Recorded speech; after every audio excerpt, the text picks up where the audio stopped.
Telema, tolobela mboka Wele tosuwa kabimisa na poasa. Ba député to votaki, bazo salarien. Tokele la funa, bazo salarien. Kongo tolega na mwamba, bazo salarien. Tokele lukunga, bazo salarien. Tokele na baboko kuna bibembe, bazo salarien. Atoto mwana changu, bazo salarien.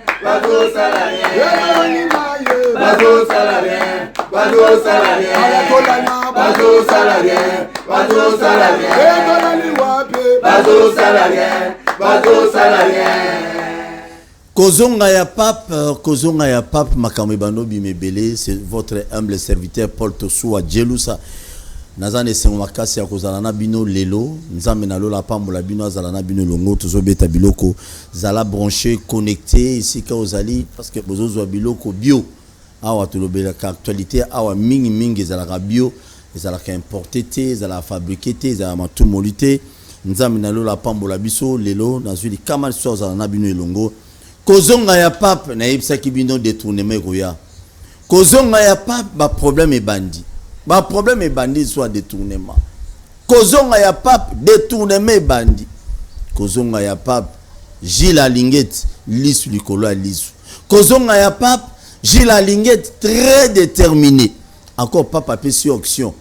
Ya Rolandela tous les miyibi ya Congo ba yoka kate matoyi mangongi na ebité ba miyibi ya ba politiciens boyoka nanu. Kozonga ya pape Gilles Alinguet makase bakisami kozonga ya pape Gilles Alinguet na bénédiction zoki pa pape yoka bakangi ba compte o izalaka na Freeland Bank ya assemblée provinciale à Kinshasa.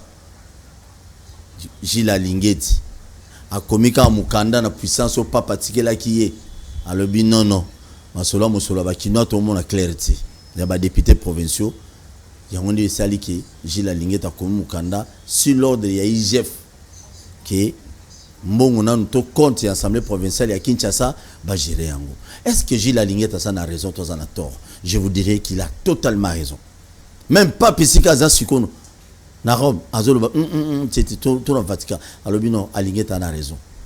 Parce que tout tel pena format pena ba député provincial na biso. Assemblée provinciale pena Kinshasa. Est-ce que va travailler réellement pour les Kinois? Ba futama te. Ité na ba Kinois te. Gilles Alinguet a tali gauche et droite à l'obino. Makamon na mon clarté. Tout le monde en clarté. Compte Beko, pour mon akalaté, babando les grands TV, non ba bloquer biso boy un paiement. Bino pe boy no bunda. Bino ba député boy no bunda c'est qu'on est chef. Total ce bon makas. Gilles Alinguet est très fort dans le Seigneur. Alinguet est très fort dans le Seigneur. Ba luke na nzela milili bozoete. Gilles Alinguet, au nom du Père, du Fils et du Saint-Esprit. Zoabilok. Très bien. Tozali kolobela mikolo yo presque ba pandisango bazali ba nationaliste kola to soit Paul tozolobela mingi makambo itali est ya mboka na biso na kana o ba congolais bazana ngo ba église ya toutes ya ba toutes misusu oza na Goma ba congolais ba pas ba église ba magasin na bango même na ba église qui n'a copié yango donc nous n'encourageons pas beaucoup illustrer biso ba image wana ozana ba magasin ya ba tout mususu ozala na Goma ba congolais très fâchés très déçus ba kei ba panzi ba buki ba pillé lobby ezala qui ville morte na Goma. Donc tu vois déjà que non chacun d'entre nous mutuna mutazo bouler déjà comment il faut que luka ko carbona ba Rwanda libela. Trop c'est trop. T'as l'image de Moussous, gouverneur militaire, à Kendaki Yemoko abani ko conscientiser batu population boyoka botijanase to yebinde to sala to za très fort FRDC zo beta biloko aloba ki boso batu pona kitaba au moins motema mukolo alobi na Goma les populations ba lobete tout le monde a clarté objectif la population à Goma ba lobete non basoda nyonso oya EAC ba longwa bakende tina na bango zati vidéo muso ezali je crois donc baza déterminé awa siko ba mema Paul Kagame na EAC ba tcheba on a kata cercueil ba lobi trop c'est trop ba weyo bango mo tala boule Voilà comment Congolais Télémi. Alobi pas question Nkolo Tsunga. Congolais Télémi ache Paul Kagame na basoda nous c'est na cercueil moko. So Paul Kagame sikono na basoda yasimzu. Finana. Vraiment les ali kanda o ba Congolais bazana ngona minute yo on a eu sabino kino bino kana nyango ero ba biere tondi déjà na kimantseke kuna na route na bino kufa wana botoni se wa masanga na kimbuta masanga plein na bandal na ipene un peu partout bino boomela mais bande ko na biso ba bunda déjà ezateka effort de simba toto sata 2 sata 3 t mais bango pe ba bunda population goma bazo buna ndenge na bango nous sommes déterminés au kawana bato baba nchoro balinga bisoti. Ah, ils ont détourné bon à l'État. Na makambo a boye vraiment. Makambo a boye. Est-ce qu'on continue à détourner à tâter? Ah! Ndeko moi benga na poto lobby, ça très déçu poto lobby, une émission tout ça qui na bouya, to lobby la makambo ya ba congolais bazana bana mboka ba yakia wa ba kozo misala wa, tant ba sisi ba lié ba kei mais effectivement oui, ba tenir sur poto tene bozana mabe mais ndambo o ba yeko servir Congo awa. Pardon, ebele na ba na kati na bango bazali le 24 janvier 2023, moi Namboka Delice Sanga à l'Obelaki s'est annoncé officiellement depuis province ya Mongala na Lisala ici Kawapi à Salaki discours ya koloba été pas discours à s'annoncer officiellement que non Nazali candidat à l'élection en 2023 candidat président de la République en 2023. Et puis toujours le BRP sous tourner à moi Namboka Delice Sanga dans quelques provinces na Mbadaka bon moi ma province c'est Beli Tamula qui quand même pour nous conscientiser peuple congolais na makambo itali mapona mba pona bipona ponate même ba députés nationaux même ba députés provinciaux même na présidentiel ba pona oazali utile o ba moni qui non a eu ko servir ekolo lobby to lobby kuna voilà makambo to solale to lobela goma na makambo Delice Sanga nzambe na lola apambola bino loba men na ndako amen mona mboka pistis boni. Est-ce que micro no fungola ki voilà il fungola misigo lokola bomesano na lobeki ki na toncho botonzi pona mbela pona mbela au PCB surtout ya to solo la bambita politique to éclairer l'opinion nationale sur les questions de l'heure mais na kubanda mingi ko pesa ba kongomani de partout mbote mingi kuna la kitambo pour kuna bandeko ba mama bananda ko mingi et la ministre bazali ebele kuna bazali kolanda yo na pesi bango mbote na banti ete to ko rencontrer mituna ozali ayo oyo biyano ko sala biso attends aux autres l'image wana ya Goma ça vous fait comment peuple congolais ba siliki pillage déjà moi je condamne ça pillage les hommes ça Kinshasa to Congo na sima makasi le place à marché de la liberté wana ezaka izini mo ezaki place mo munene ya Général Motor mais grâce à pillage les hommes comme marché de la liberté les apina mala mingi mais tant qu'on mon image na Goma ba congolais ba siliki ba magasin ba tuti onyo suza na Goma wana na ba église ya ba tuti mususu d'ailleurs na ba biloko mususu ba tuti ba comme ko s'en charger et même na bande ko mususu ba bimi libanda ba zotambola tisi ko bana bango à l'hésiter lectini yo sala comme bien que zali na opposition mais tant aux autres la bilili ya boye biso tout ba congolais beta biloko lecture nanga lokola elenge ya Congo elenge Kongomani na osenga na bandeko ya basi pe mibali ba tata pe ba maman au bazana est to éviter discours to ba acte aux ali ko friser haine na violence parce que c'est vrai que réaction to la dans l'étandoana na lopoto babinga yango réaction sociale c'est plus de 2 décennies que ba mama bandoka basi pe mibasi ba basi bazali violer bandeko ya mibali bazali ko vivre terreur na désolation oyo Rwanda na Uganda bazali ko imposer à la République démocratique du Congo par rapport à ba groupes armés ou bomba alimentaka c'est vrai que réaction sociale wana ezali réaction sociale oyo ba bilenge basali mais en tant que lenge pende kona bango na kusenga na bandeko nanga ya Goma ya Ituri na bisika banso oyo ma ça c'est ali ko beta to éviter ba acte na discours ya violence pe ya haine mais to pousser le gouvernement congolais parce que mutazana mbeba na likambo zali gouvernement congolais to pousser to ningisa to tchal gouvernement congolais entre l'enclume et le marteau pour être gouvernement congolais par les mécanismes régaliens a la responsabilité pour être à assumer sécurité na paix et pas à congolais banson pe ba congolais batali na nord na Ituri batali ko souffrir des affres de la guerre. Dans un monde ba image mususuana au bazali na gouverneur militaire les qui nous la population ba lobino et si on n'a plus besoin ya basoda et c'est ba ya souté parce que ba ga di solo que basoda musu et assez bazo ba ksama lesus. Oyebi ko Paul na likambo ya EAC na insécurité à l'est na betarango mingi tangwa awa na plateau na yo que ezali doublé de manque de vision politique globale penam kozanga vision ya secteur ya défense na ya sécurité ya mboka régime est faillir béton Félix Antoine Tshisekedi a faillir dans le gouvernement de Mobimba yami bali ezali kozanga leadership fort et éclairé soko moni ete ba congolais pour likanisito likambu ya ko s'assumer sécurité na défense mboka ezali likambu ya ba congolais te ezali likambu ya gouvernement mais ceux qui congolais amoni ete bazali ko bomaye tongo midi poko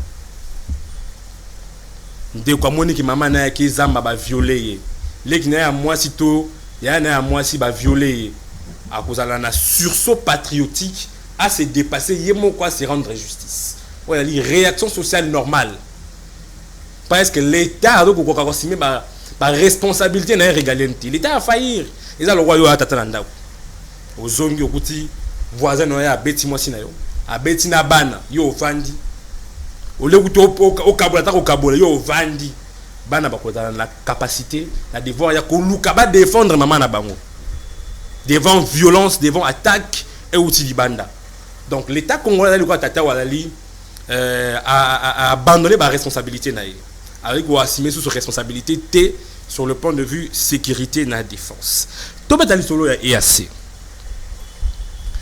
Okolanda wakina dans le rapport entre les États na droit international entre les États rapport ezalaka ya ba intérêt c'est-à-dire Ghana za na diamant yoza likambo songolo pakala ndenge ntoye kosala po ete tovana na kimia ndenge nini to kosala ke po to s'intégrer d'une façon ya économie na biso kende liboso rapport des intérêts mais est-ce que Félix Antoine Tshisekedi bato ya union sacrée to IDPS bakotala bakongomani ya itando to esika bazwami ba esa biso intérêt ninyo esalaki ke biso to ekota na EAC okolandisama awa te l'époque ya Kondo nous Laurent Désiré Kabila tant que tout qui envahi agressé par le Rwanda to kendaki pa na SADC pour SADC a osunga biso to benga na ba Rwandais bakota tina Kinshasa te esale maki pe bongo parce qu'il y avait un intérêt mais intérêt nino biso toza nango na EAC tout en sachant que na EAC il y a le Rwanda il y a l'Ouganda et d'autres pays au bazali nos bourreaux au basala raité tongo me dit pourquoi na Nord Kivu na Ituri que pèse à la terre pour être bomba kota pour bazoa kita ya Congo pour bazoa richesse à Congo par la force par la désolation par créer l'insécurité. Par quel intérêt au Boké na groupe Rwanda Zali, Ouganda Zali, na pays wana qui sont nos bourreaux au Bosenga Bamba Kota pour être ba bengana ba groupe rebelle au bango moko bazali ko financer au bango moko bazali ko alimenter pour être bazwa espace na bino ba belé na bino pour ya bango za mokie ils ont naïveté donc on a ébisio awate likambo ya sécurité na mama EAC wana ezali doublé par manque ya vision globale pe ya secteur ya défense na sécurité pe manque ya leadership parce que ce qu'on ça lecture on a talisio manque ya leadership ya Congo ya muta okamba Congo ya yambo leadership fort et éclairé zati toujours comme parce que ce qui oza oyebi ke monguna na yo yeo c'est bien identifié ndenge ni nokokende kusenga ipa na ye aya kusunga yo abimisa groupe ye moko atie na kati tolandaki na internet ça fait un mois wa biselé l'élan de conseiller stratégique soki privé à chef de l'état awi lobaki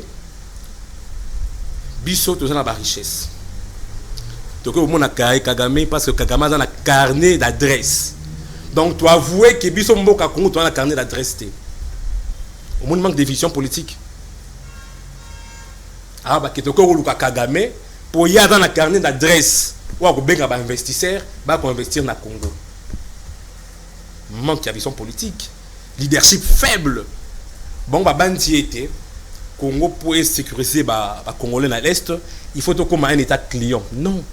La paix c'est construit un état client, c'est-à-dire quoi? Au teki kitanayo poswa PT. La question d'État ne se gère pas par des sentiments. Très bien. La question d'État s'assume et se gère par une vision politique. Likambo ya coupé sa paix na quiétude. Na ba Congolais bazan na est, na nord Kivu, na Ituri, la Kuna na Kwamutu. Et ça likambo mo ba voisin pour bon baya kusunga bino. C'est une question de se réorganiser à l'intérieur. Bon, c'est organiser à l'intérieur pour être les services de défense, de sécurité et dans la capacité à puissance de feu, mais la capacité à dissuasion. Bon, habiter. Bon, on tient dans l'état taulier. Bon, on tient dans la FRDC taulier, tu tournes si ma poche na ba compte. Mais toi que le monde a Kagame, à l'occasion d'un partenaire étranger pour baper sa biso kimia. Quelle naïveté. Yango to lobi eti boy. Félix Antoine Tshisekedi na gouvernement naïe sur la question de la sécurité en Mboka va échouer lamentablement. Dans le coup du dernièrement on est tando. Mboka qui une de ses promesses pas ça les mingi déjà. Avec été ceux qui na est Timana na ici là a Zui après si kimia reste Congoté c'est que Manda na échoué. Mais maintenant facilité et puis azamba démarche tout ça jusque là pour nous le qui mène à est on a biso là quand même on doit être reconnaissant, on peut tout dire, on peut tout critiquer mais au moins moi quand on tombe le Félix Tshisekedi a le capé qui mène na zo rappeler yo ça na zo rappeler que Félix Tshisekedi na ba ningani batika na 10 mois Olanda qui ba bilenge l'église catholique ba le bagangi était Félix Tshisekedi oyebela mandat ici. Mais c'est normal tout ça. Na zo kemale male mbokina na zo kende. Parce qu'elle a 10 mois. Siko yo nga rotuna motuna te po notuna nga mituna mabona. Mais na liboy. Nini o Félix Tshisekedi ça na 10 mois ou na 4 mois et 2 mois sadité. Yebele Rosalima. Nini ya Rosala. Détournement aussi là, mon aram. Il faut pas être naïf, il faut pas qu'on ça va congolais. Pas qu'on ça va congolais. Projet nyon surtout au Félix Antoine Tshisekedi a ça il a qui plan pour tuer le tissu économique congolais. En commençant par plan naïe Félix Antoine Tshisekedi. Tika n'a expliqué malem mais je suis très sérieux sur ces sujets. Non, attends, très sérieux aujourd'hui plan naïe pas à ça mabé na Congo, je suis pas. C'est pas comme ça mabé na Congo pour tuer tissu économique à congolais. OK, expliquez. So on a la partie de la plan il y a 100 jours. 100 jours. 100 jours. Projet à 100 jours. Oh, la réseaux sociaux les tombeaux est vide. Plus de 50 millions de dollars américains décaissés pour ça 100 jours. Hein. Mais le tombeau est vide, il n'y a aucun inculpé, il n'y a aucune personne au côté de sa chapeau qui est mototel, n'a décaissé mon l'État, mototel, n'a pas de bongo, mototel, n'a pas de mongo, il a moussongo le pakala. Tout mon côté. Mais sans savoir mbongo, ils ont un caisse à l'État toté. Mbongo a procès à 100 jours. Fumé. Toye na likambu ya aide ya Covid-19 32 millions. Était ni longondation a tient la poche à côté makala bimi. Toke na likambu ya les affaires pétrolières Didier Boudimbu 243 millions avant un RD jour après la BBC. Dossier classé sans suite. Yemoro fait ce que d'accueillir Kassai. Exactement. Oui. Très bien. Kassai. Malembe. Fait ce que d'accueillir Kassai. Avec inspecter les Kamboya programme à 145 jours. 32 millions de dollars américains pour les infrastructures. Exact. Nana Kimbong, Nana de Kesaki, Nana Kimbong, Nana Zimbong à Kenango et Sikason Lotopakala, to éviter.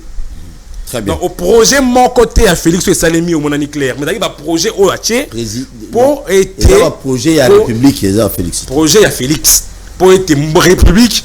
Et se servir dans montant mon côté, dans l'écoute mon côté, tout le monde est là où 145 jours et tongi, ceux qui sont là qui sont là au Bémoko. Tu vois, il y a un projet République. Mais mon République est bien, ça n'est pas mon côté, un projet République. Il y a des projets, mon Salemi, pour mon l'État, il ne faut pas frapper en haut. Merci beaucoup. Voilà. Merci beaucoup. Nous espérons que bakonzi na biso bozo bunda pe omoni ba critique ba ndeko ya opposition bazo sala bino pe boyo kaka pe botali pe boyo ki bo analyser auto sala te mais oya malamu mingi bo sala isa pour l'intérêt ya mboka na biso Kongo mboka olumba tikela biso ngalo bana ngango. Le 24 janvier 2023 Délice Sanga a annoncé officiellement depuis depuis province ya Mongala, précisément à Lissala, à Bekta Kibiloko pour s'annoncer que Azali candidat président de la République. Natchela Binongo il est capé à plusieurs fois, mais Lelo comme Ndeko na yambi Lelo pistis Azali cadre na envol na partie à Délice Sanga na porte-parole adjoint national.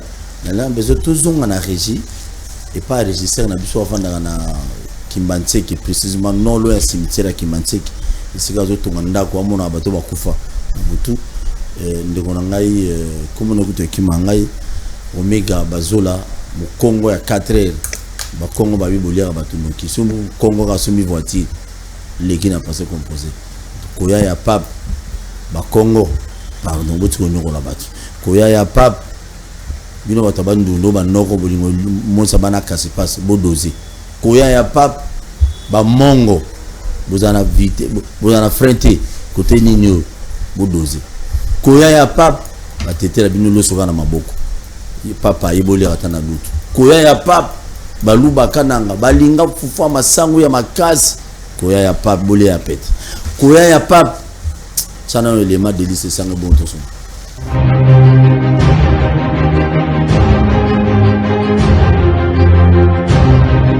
Congolaises, Congolais, mes chers compatriotes, vous êtes nombreux comme moi à vous interroger sur la voie que prend notre patrie, la République démocratique du Congo.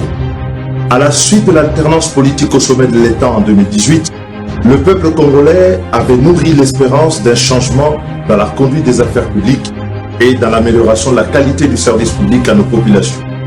Mais depuis 4 ans, le pays va de mal en pis et les Congolais souffrent. Les promesses de l'alternance se sont fracassées dans la décadence d'un pouvoir à coup d'un affaissement moral des dirigeants et d'un ravalement de la Constitution et des institutions de la République qui ont fini par mettre en cause notre dignité, notre liberté, ainsi que l'indépendance nationale et la foi de certains en l'avenir de notre pays.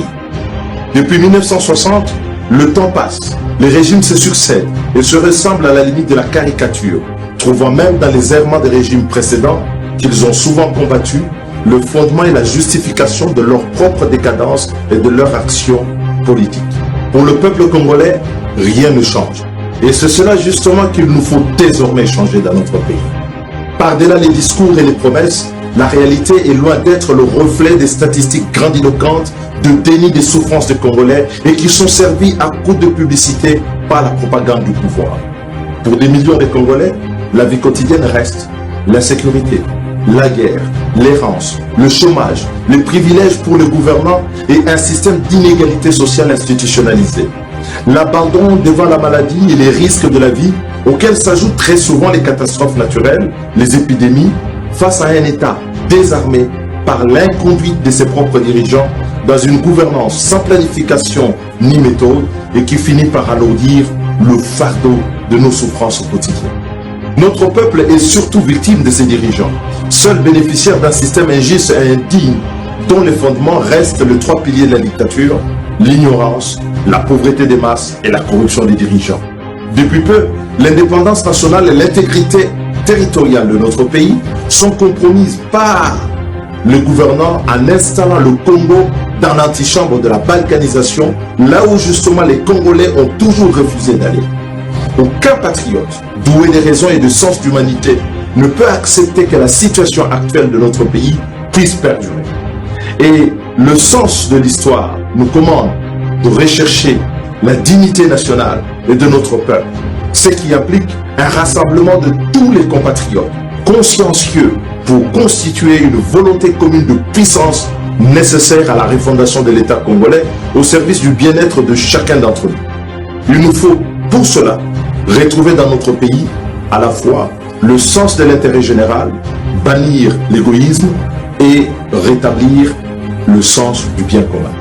C'est la responsabilité de tous et de chacun. Et pour ma part, en 3 législatures, je me suis efforcé 16 ans durant, sans répit, d'offrir au pays ma contribution en tant qu'élu national, en orientant mes initiatives à l'Assemblée nationale vers la construction d'un État régalien et stratège, juste, bien ordonné et en phase avec les exigences du monde moderne, pour être digne de nos aspirations en tant que peuple libre, conscient de son histoire et responsable de son avenir et de sa place dans le monde. Ainsi, avais-je focalisé mon travail parlementaire sur la production législative, faisant de la réforme de l'État une préoccupation centrale de ma contribution. J'ai œuvré pendant tout ce temps pour donner à notre pays de bonnes lois. En outre, et grâce à cette expérience de législateur, j'ai relevé les traits et les conditions pouvant permettre de frayer la voie du changement pour le sursaut de notre peuple. Dans ce cadre, j'ai plusieurs fois pris la liberté d'intervenir pour interpeller, alerter, conseiller, proposer la marche à suivre au nom d'une certaine idée de la République et de l'intérêt commun. Nonobstant cette volonté, toujours affichée, de donner les meilleurs de moi-même, avec certains d'entre vous, notre voix n'a pas souvent été entendue et n'a jamais eu le bénéfice de l'attention nécessaire des dirigeants et des décideurs. Face à tout cela, vous vous posez la question de ce que devient notre héritage commun et comment faire pour le sauvegarder. Mes 20 ans justement d'engagement au sein des institutions politiques de notre pays depuis 2003 m'ont permis de me faire une idée exacte du Congo, de sa situation, ses défis, ses problèmes et les attentes de notre peuple. Cette expérience et les leçons que je tire de l'histoire de notre pays m'ont conduit à esquisser, à mûrir le projet de la refondation du Congo pour offrir aux Congolais et à notre postérité les raisons concrètes de croire en leur pays à un avenir meilleur. Ce projet de rupture, par son ambition et l'ampleur des réformes qu'il suggère, est formulé autour de 5 axes ci-après. La sécurité et l'indépendance nationale, l'emploi des jeunes par l'inclusivité de la croissance d'une économie enfin diversifiée de manière effective, l'unité nationale et le développement par le renforcement de la cohésion physique de notre territoire national grâce à des infrastructures d'intégration de notre espace économique national. La réhabilitation de l'intérêt général et du sens du bien commun dans le cadre d'une saine gestion des finances publiques administrée sur une trajectoire d'accroissement continu des ressources dont l'allocation obéit aux priorités de notre peuple dans le cadre d'une réduction effective du train de vie des institutions et de l'État. Enfin, la réaffirmation de la primauté de la centralité de l'État au service de la justice, de l'administration du territoire national et de la protection des intérêts nationaux au service de chaque Congolais. Il s'agit pour moi de vrais impératifs qui nous appellent au rassemblement pour porter ensemble ce projet fédérateur et ambitieux et tout aussi réaliste à travers une dynamique de rupture fondée sur la transformation sociale de notre pays. C'est pourquoi, au regard de l'état actuel de notre pays et face aux attentes déçues de notre peuple, après mûre réflexion, je prends ce jour la décision de me porter candidat à l'élection présidentielle de décembre 2023 en vue de matérialiser ces projets de la refondation. Il s'adresse à nous tous comme un appel pour relever le défi d'un Congo nouveau, un Congo différent de celui que nous subissons encore aujourd'hui, un Congo de nos désirs, un Congo de celui de nos rêves. Je ne me présente pas à vous comme un homme providentiel, encore que ce temps est révolu et les illusions ont disparu. Je me présente à vous en patriote déterminé, expérimenté, avec la ferme conviction qu'il est encore possible de changer la destinée de notre pays.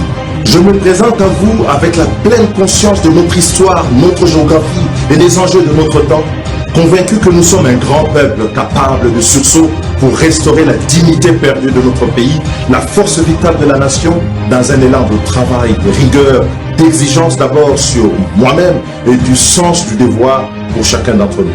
Je me présente à vous pour un rassemblement non autour d'un moment ou d'une personne comme nous l'avons fait souvent par le passé, mais un rassemblement autour d'une vision et d'un projet de refondation nationale qui puise ses sources et son inspiration dans notre histoire. Très bien, merci beaucoup. Bolandi Wanezala qui annonce le 24 janvier 2023 depuis l'Issala et c'est Kawapi à se prononcer qui officiellement annoncé qui candidature pour que le Congolais, les Congolaises, alors le français, Béligno sont pour séduire le bino. Ce que vous avez séduit, l'Andabiso, Tinasuka.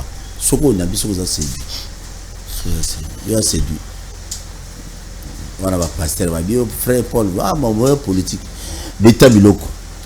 nyonso ya lobi wana ba congolais belé balandi yango bon ba mususu balanda ka émission e koza ba ki on a le prototé est-ce que ndeko na pistis nyonso Délice Esanga lobi congolais se retrouver matondi mingi ndeko tosuwa Paul ya liboso oyo faut ba congolais ba noter oui bon et que Délice Esanga n'est pas un candidat providentiel un candidat providentiel toza na prétention te que toyebi nyonso toza pe na prétention te que tomi koka mais to bandi ete nous avons un projet, nous avons une vision politique globale de ces pays.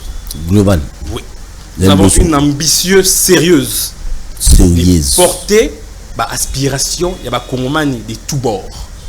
De tous bords. Bord. Bah Congolais, il y a bisika pense.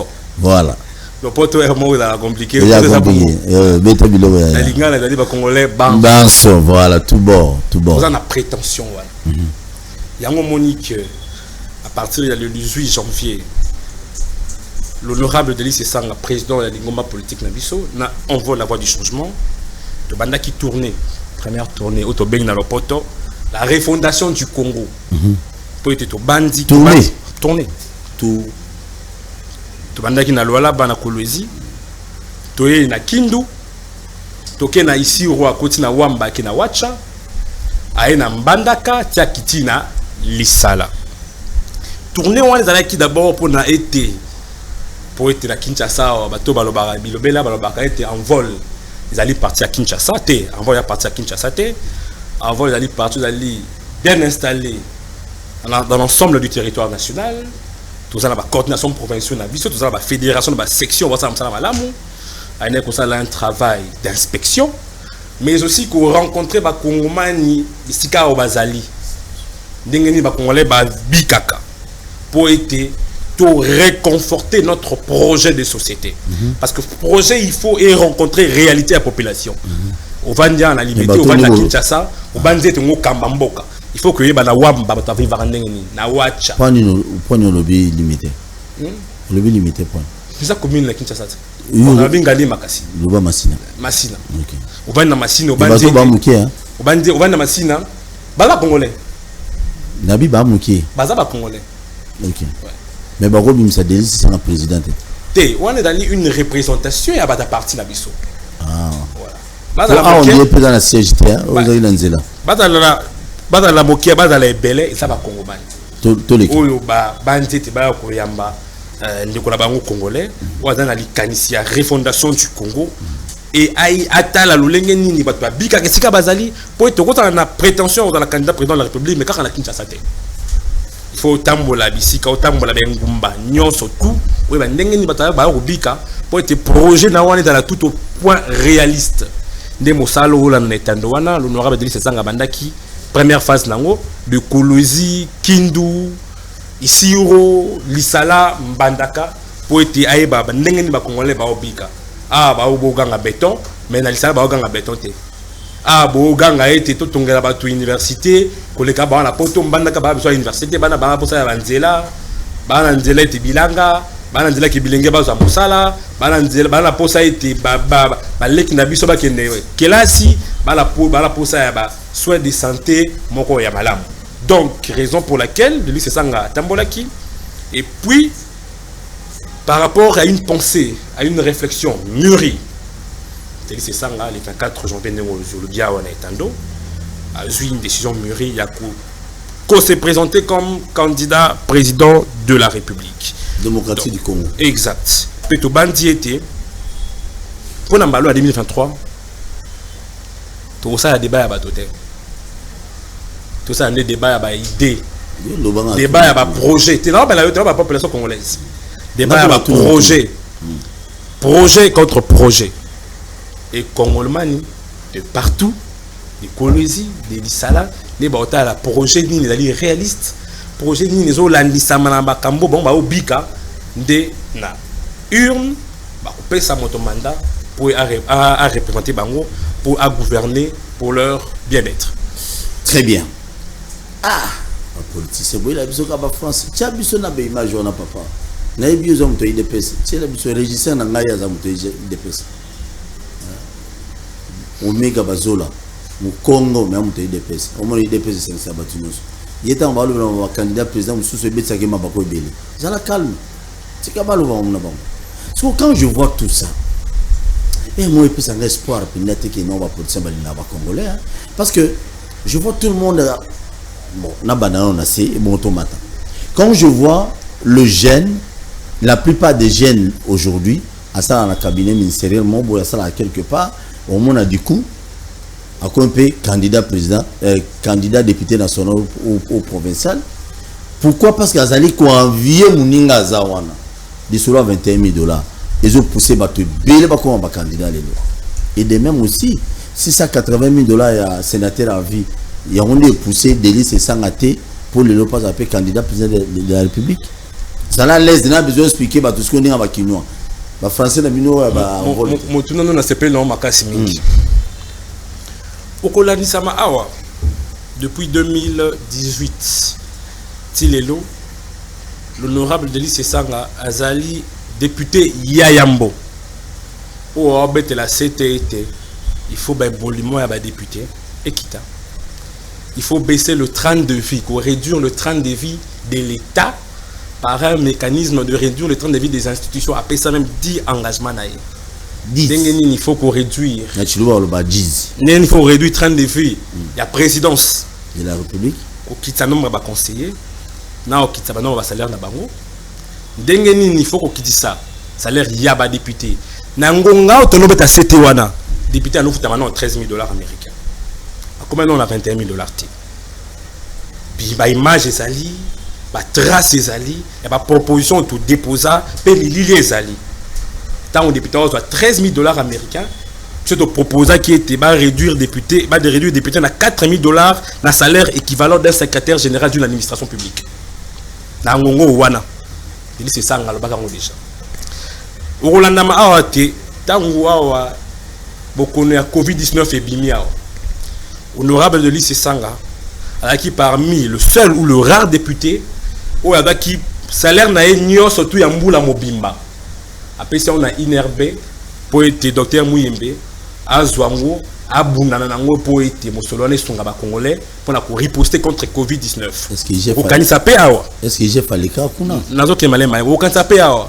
Tangu palisa de yawa donto donté cadeau chef de l'état to cadeau chef de l'état ti ko defana banto ko defati teli c'est sanga bete comme dans li clarté sur la de ya likambo ya palissade comme il y a ko bete la CT pour être train de vie à ba politique kita ya rozwa likambo ba palissade donati biso palissade te biso de honorable de c'est sanga sali 3 législatures a remarqué été na mosolo à l'état 70% na bi malamu 70% ya mosolo ya l'état et kabola makakaka entre ba politique combien 70% ya mosolo ya l'état 70% ya mosolo ya ba congolais de budget à l'état exactement et kabola makakaka entre ba frais des institutions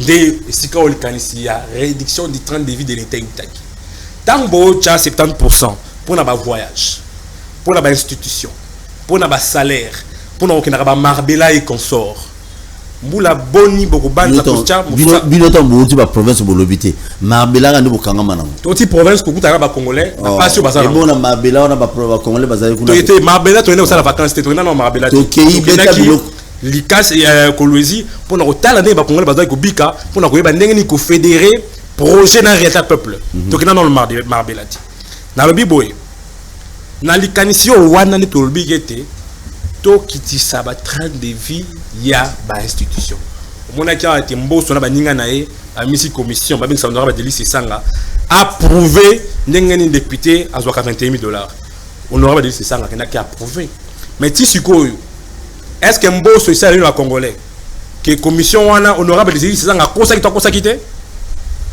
pour cette commission ça les maquer puis biso ba tanfol to ba ki était ba travaux ya commission wana faut la rendu public pour être mboso na batu na ba leka na etando ba bien été honorable de lycée Sanga kosaki député doit $21,000 te ba preuve yango biso plein en vote ça dit point de presse to bimisi ba preuve na biso pourtant ba preuve na biso Yo qu'est-ce qui va contredire biso? Bino bona ba prévu. Ah, ne ba futa bino 21 000 $. Va futa ba député 21 $. Tout ça va preuve voilà. Mais yo qu'est-ce qui mbosa ça li rapport, il y a commission de la quitte. L'Assemblée nationale pour la auditionner casser quoi. Na honorable de liste ça rapport na kama 21 $. Au kata rapport suite à rapport on est zaté. Donc koloba été pour ça tolikanisi il y a postuler la magistrature suprême et ça pour 680 $. Américains pour être pour réduire 30 défis de l'État 30 défis à politique et ça combat au biso to banda nango depuis début la législature moto mon côté à chaque litoi bato ba qui scandaliser ba Congo ba scandaliser lorsque comme 21 000 zana comment 70 ba Congomani ba comment qui scandaliser lorsque comme 21 000 mais tango là qui 13 $. Américains to beti tangwa que ça est belé il faut que tu as 4 000 moto mon côté beta qui tangwa donc combat la réduction de 30 défis de l'État combat à servir les Congolais loin de tout privilège ça combat de lycée sanga Yabandaka là bah preuve les alliés les alliés aux alliés journalistes d'investigation peu au yebi mais bah Congolais bah nandaka na ko sur le Camoro boy tant honorable lycée sanga comme na Isiro kuna bah toi bimi babi muto ba 21 $ azalia wa moto a esa kimbo souhaité pour la criminalité financière. Bah toi congolais balandaka na ici au kuna ba se référer dans la 21 bah bien te moto abundé la peuple l'Assemblée nationale pour que mon solo ba kabula ba politique kita ils ont honorable de lycée sanga ba bien donc le congolais suivent donc ko briguer to ko proposer la congomani candidature ya magistrature suprême ils ont candidature oyo ils ont un projet ils ont une vision et puis des lycées sans un parcours ils ont une expérience professionnelle en tant qu'avocat ils ont un entrepreneur peut aussi avoir une carrière politique excellente au l'Assemblée nationale a des lycées sans aller parmi les meilleurs députés on va proposer la République les meilleurs mibeko to comme maman beaucoup donc ils ont dit qu'on a la question où il y a pas privilège tout y a mon solo à l'état c'est une candidature où ils ont porté sur des valeurs de principes et des idéaux. Merci beaucoup. Oui, bien sûr. Vous avez annoncé la présidentielle, au chef de l'Union a annoncé la présidentielle, la députation nationale, la députation provinciale. Vous êtes sûr que ce bouquet dans l'élection, ils ont la présidentielle, ils ont la provinciale nationale, vous gagnez? Na format oyo que la binoma boloba enrôlement des amours boulu et kemuke na ba commune mususu ba député mususu il semblerait quelques députés quelques ministres provinciaux plutôt à Kinshasa bazali ko financer ba bureau ya CENI mususu ko lesa bango ko somela bango malewa et la pause ko pesa bango 5 000 francs de transport ko zwa bango en charge. Est-ce que vous êtes sûr que le niveau est en vol vous allez gagner les élections sur le plan national ou provincial? Mais tabilok aucune formation politique, tout l'ingoma politique, mon côté, na Congo. Et vous avez la prétention de gagner des résultats. On est là, c'est grave peuple. Formation politique, mon côté, oh bah aka batana makaba qui t'ont gagné. Ils ont pour être baillé, puis bazok milenge là, pour battre triche, pour battre tricher, pour battre frauder. Bah oui que bazok ça la déjà moi l'ingoma na bango moi ba dongolo misu. Bah bien te va tricher on va te gagner l'ingoma politique sérieuse mon côté comme qui t'ont gagné l'élection on les alliés peuple yémé ndaïbi pour pouvoir les ailleurs peuple n'est dans le pouvoir aibete tant ma ponami na la candidat pistis mutemba na lukunga na kitambo ou elinga progénie ou elinga vision na l'Assemblée nationale orisani atal ba valeur notali parcours na yo ndako c'est ça pécio mandat. On a député. Par quel mécanisme? Peuple n'a pas voté.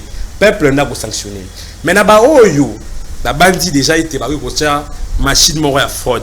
Bami kosi parce que na mbala oyo, ils ont le roi 2006, ils ont le roi 2011, ils ont le roi 2018. Peuple a surveillé de bout en bout processus électoral. Yango comme on a été bisso bailli en vol. Des années passées, tout le monde qui campagne moro a télémé la fraude électorale. Télémé la fraude électorale pour la ligne. Pour tout le qui était déjà à partir de l'Assemblée nationale. Mbosso na ba union sacrée benga ba bien sûr. Mbosso na ba union sacrée ba boutika qui ba charcuter proposition à G13. Où ils qui na cadre ya traçabilité na transparence ya processus électoral.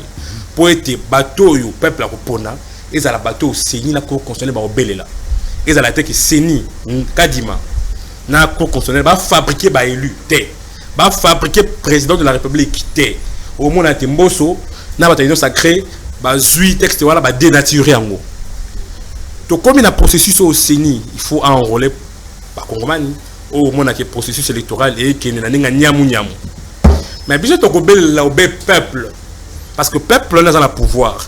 Peuple n'a pas sa mandat. Peuple n'a pas stopper toute aventure, tout projet, il y a fraude électorale. Et tu vas rejoindre l'engagement politique en vol. Dans le cadre de combat, dans le cadre de lutte, il y a tellement la fraude électorale pour être surveiller le processus électoral de bout en bout. Les banalités sous capete exiger la CENI à bel et là-bas au bazui. Parce que ce qui était CENI et ça lit aventure dans le cours constitutionnel, la bateau, les Congomani de partout, donc tellement le pour empêcher fraude électorale, parce que fraude électorale, ils allaient payer parmi ma cambo, ça la cambo qu'ils ont assis. Pour être moto à suivre, ils n'ont aucune responsabilité, ils n'ont aucun mandat du peuple. À défendre le peuple, très bien. On défend le peuple. On va pouvoir gonfler ma poche et le peuple va souffrir. Donc, au Beleli, peuple de partout. Les Congolais de partout, de Kinshasa, à l'intérieur, rejoindre en vol, na combat en vol, il y a tellement la fraude électorale pour te surveiller, te contrôler le processus électoral de bout en bout. Voilà, aux obéis de bout en bout. De bout. Les bandeli, Pesouka. Il y a eu des bouts en bout. Très bien, merci beaucoup. Tellement la fraude électorale. Puis si ça lobby bien quand ça me tue en vol. Mais Congolais, il y a peut-être la fraude électorale. Tout est possible. Banamai, on monte l'élo, le ministre provincial de Kinshasa. Baolé, c'est bien dans le bureau à Seni, Botina Bambon à Olia. Vous pouvez imaginer le ministre provincial. Dans ton tour Biminan, à Saint-Tour à centre. Il y a un enrôlement à l'élection. On sentir que non, il n'est pas sûr de lui-même. Il n'est pas sûr de lui-même. Il veut contrôler les gens pour que non, bah, c'est ce mandat moussous. Tala, ça va gérer, ça va aventure. Tala, bino bata Seni, si réellement si que c'est vrai. Ministre provincial moi Kinshasa. En autant na tongo tonga va bima, moto mona demi tuka. Ba mettre pomba bato batonda ba ma bende. Toro mama to. Donc ba tambula na sima ba toro ma bende. Tiba kino tigena. Lo besoin de transport, lobi bata Seni bande bois congolais. Bolia, ce que ça solo. Bala masina, bolia embongo. Butu ne mbongo na suya. Na voix normale ako kabila bino bolia embongo. Au moins muto azali lelo na bokonzi lelo par exemple. Aza ministre, aza député, aza de baza bolia bango mbongo.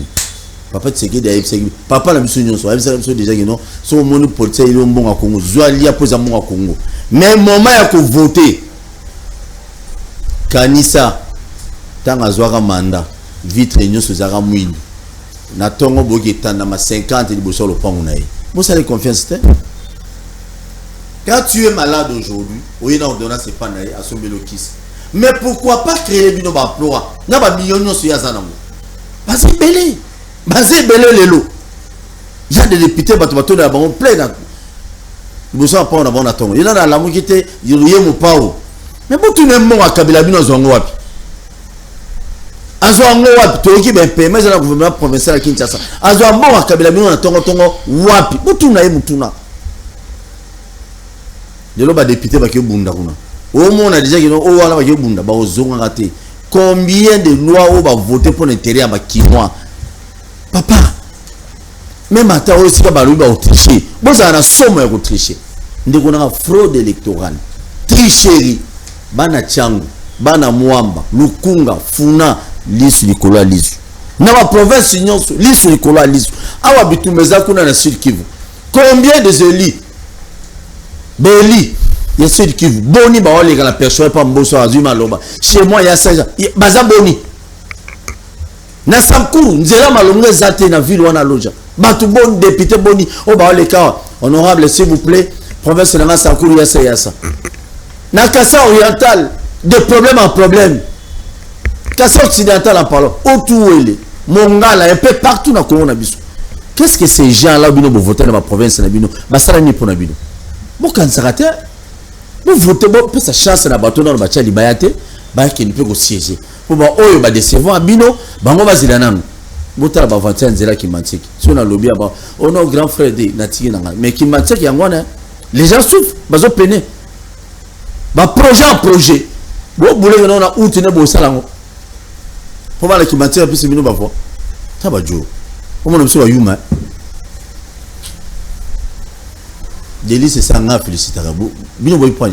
Moutazui penda député congolais. Azui be molima na e apesi abino muyembe zoa mais chef photo zo apesi suite ya mbongo ya nani izaka ndeni bashira ndeni kuno tala mama mboko photo lo belango pe na za to banga ti wapi o lo bela pe député sortant o to banga ministre provincial sortant to banga bato bazo munisa gouverneur ville à Kinshasa ba boto les partis politiques na banga ata bino moko vraiment trop de wapi mwana masinda fungula misu bolia embongo bana ngaba bolia epe mbongo mutu mobima wana ngako ma gouverneur ali bolo bata ko lobate bon comme c'est un gouverneur de bana ngaba bo fungola misuta na yiba otina bana na bebiso baleki na biso ba kino finganga allez-y nganga na tika binote ba fingi lelo na betelo emiso mobima yo mo na tanya na komuna photo na $100,000 ozwa ki wana kesa tata no atikela yo mbongo to mama no atikela yo mbongo pour $100,000 okabola batu zwi batu na masina ozwi batu na ngale mozwi batu omemi bango kuna poto banga yo tanto avec moi ko saba jeter oyibi na ngolo bate ata diboso ko samba boy to samba ngana yo na olia yo $100,000 ozongo wapi na voix no mbongo mo yo kozongo ta batu bo sala mbongo Kongo piste c'est mission comme na soura na wa beta bilo mususu amaya koma ba appelle les athées ngabona lobby na place na kimbanté kuna nzele zate kulunu jana nyoko la batongo midipo bino boza ba député ka ba banderole bele botondi partout et puis ba galérer na biso ba téléphone bo so mena biso wa mega bo bunga population lisu kola lisu pa ba loba likamusu lilo ba émission ci li lo ba na suka ils a été Congolais tout ça bato la ndenge lolenge nyoso moto ao bank so moto na Congo azate o balumumbiste to mona ne ba gérant balumumbiste to mona ne ba gérant bata palo o bakabiliste o ya mwana tata to mona ne ba gérant nani bakabiliste to ya tata to ya mwana to mona ne ba gérant mais ya mwana zaki bien on a sinara na kenedi na continuer ba mobutiste to pe to mona ne ba gérant conduise bati sekediste pe to moni de bao kamamboka kitoko motoko bangi sa susu kongomani azati les hommes providentiels bazati siko to beta li solo ya projet en 2023 biso on vote bandité to ça sous débat ba candidat ote songolo contre pakala te dali songo za na projet ni tandangu wana yesa ba congolais yo za na projet ni tandangu wana yebsa ba congolais ba voter des projets donc en 2023 ba congolais bo kanga yango bo chango na moto bo senga bato ba koya ko senga bino mandat projet ni naza nango en 2023 to ko betande li solo ya débat ba projet parce que biso on va avoir des chansons to bandi été nous avons un projet la refondation du Congo dans 5 axes yora bino wana projet wana bato la bandeli ko ba congolais musu bango bamuza ba 5,000 à pesi akabine voix 10,000 akabi voix au Hollanda était tata nganga nzamba mlinga zalaki na Kinshasa aitre ki bilenge pour makamomi balé ya liboso to éviter makambo ya kokabola bikolo tribaliste to éviter pour mo kama makabongote ya mi balé aitre ki bilenge na stade to éviter bato nyonso tout ba chaka maboko na bango na kanyaka ya l'état corruption pour eteza ba momi balé wana corruption eza makambo mibale wana oyo esala kimboka Congo yozonga sima soki Congo la linki mboka yozonga sima ok a pratiquer kokabola bikolo atika ete kotia bato bachaka mo maboko na mosola l'état bakende liboso mais soki to moni ete il faut donc tonga mboko Congo parce que ngaza parmi ba bilenge ba congolais ba bandi ete Congo faut to tonga yango pour to vivre na Congo ya kimia pe ya boboto oto tika la bana biso to éviter biloko mibale wana biso on va avoir des chansons to bandi to dans la projet moko ya malamu la refondation du Congo dans la 5 axes ya liboso d'aller la sécurité et l'indépendance nationale Il y a mis balèze l'emploi de jeunes par une croissance inclusive dans le cadre de la diversification de l'économie. Il y a mis ça tout la réhabilitation de l'intérêt général et du sens du bien commun par l'exemplarité d'une saine gestion de finances publiques. Il y a Souka, il y a la réaffirmation de la primauté et de la centralité de l'État par la réhabilitation de la justice, de l'administration du territoire national et de la protection des intérêts nationaux au service du Congolais. Bande te doit projet ya malamu projet ba congolais ne ba voter projet na biso pour être to bande la capacité ya ko relever le défi, capacité ya kozonga sa Congo dans le rail, capacité ya ko remettre Congo ya monene pe le kumu o ezalaki liboso na tonjo botondi. Merci beaucoup Bobo sana ko s'abonner Boli Misanga ce qui n'a qui vraiment au-delà. Vous savez quand on parle du Congo, quand on lobe la Kinshasa commune à Kinshasa niveau des salité balabala malongi salité à asphalté. Mais tout le monde a un député de la commune à Kinshasa. Boina Barumbu n'en parlons même pas. Bokena Kaluka n'en parlons même pas. Bamoussouma ba carte na $20 à carte d'électeur. Mes chers compatriotes, aujourd'hui la carte d'électeur pour nous comme à sous-lobby. Il y a combien Babalabala boni à Kaluka les asphaltés.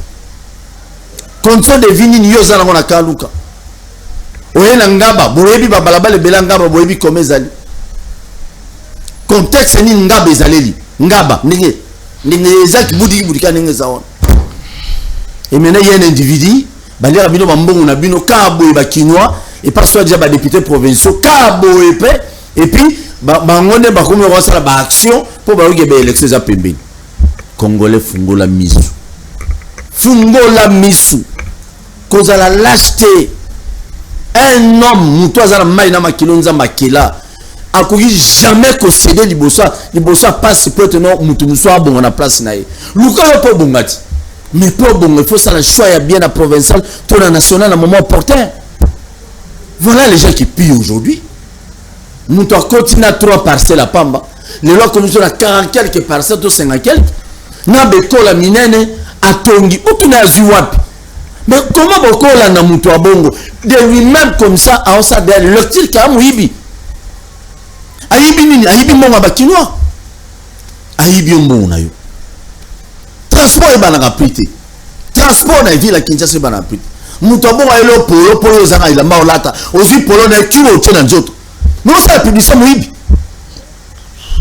on sait publicité il y a des gens que je vois dans mon pays qui n'aiment pas ce pays mais la télévision le peuple vous est-ce que bino besoin que aider président Félix quelques ministres provinciaux il y a Kinshasa ba ministre provincial monsieur Bilé Kinshasa baza ko aider monsieur le président de la République il était de part assemblée provinciale baza ko aider yo temu ko Antombolo to le député de monsieur Peter yeganda bunana ba français le reste union so batika lo ba préparer comment il faut ba lire et puis ba sala que bazonga les sous babanga bino dans la commune union socio 24 commune de Kinshasa mutumso ba voter bazat kabino faut vous qui to ko leka batumsu to bo amayele ko leka batumsu combien de ministres bino assemblée provinciale bukoisa combien de ministres na bino oh bukoisa ba gérer mabi ah to lobe il est temps Kinois mise en charge wana héritage au muza tikele biso mise en charge papa tikele biso ba yola lia ba ila ombongo oya lia ngwanya lia ngopina bien mokomi na ir na boye yete autre soit pour na lobi mabe bango wane ba mona mabe mais pour na biso ba bola ba to passe na ba pistiso ya kitoko vive mon Antombolo Félix Tshisekedi vive mon pays soutenons bande mon biso Goma na ba soda na biso et à ça qu'il j'ai dit je vous remercie comment ça s'abonner tenga pe na côté TikTok kutanga na TikTok s'abonner pe pa na TikTok o s'abonner na YouTube na ngai ba kino ba lobi TV o s'abonner pe na TikTok o ko da Paul Tosua TikTok buzo ba to za ina attention kuna attention c'est la ko seka na ose TikTok yebi TikTok biso na boyinde kuna yebi TikTok merci beaucoup na Congo to telema to lobela mboka Wole Tosua kabimisa na poasa ba député to votaki bazo sala rien bazo salarié, tokende na funa, bazo salarié, bazo salarié, komo tolega na mwamba, bazo salarié, tokende luku.